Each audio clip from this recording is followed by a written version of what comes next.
pengalaman saya yang positifnya itu di sini kita belajar mandiri dalam pembelajaran, karena dosen hanya akan memberikan suatu pembelajaran dan kita sendiri yang akan menggali pembelajaran tersebut.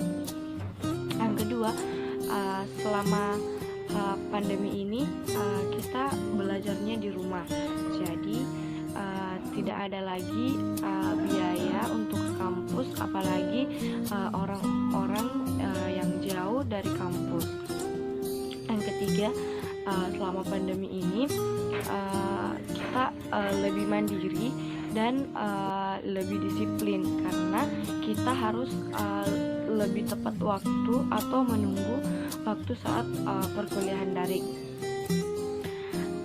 Untuk masalah negatifnya selama pembelajaran daring, yaitu kita lebih masalah terhadap jaringan, karena di setiap daerah kan pasti memiliki jaringan yang berbeda-beda.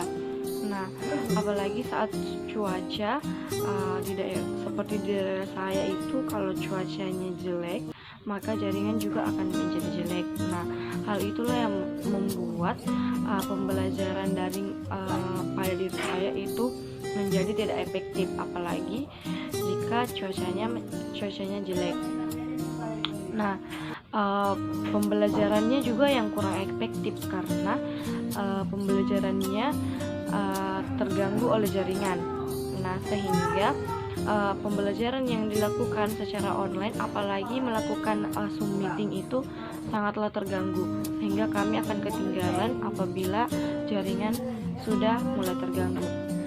Banyak harapan dalam diri saya. Harapan utamanya yaitu semoga pandemi ini cepat berlalu dan kita semua bisa kembali ke kampus.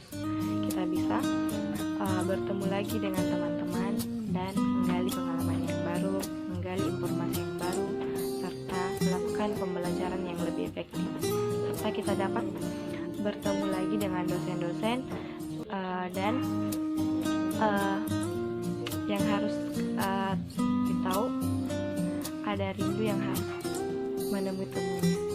Sekian dan terima kasih. Wassalamualaikum warahmatullahi wabarakatuh.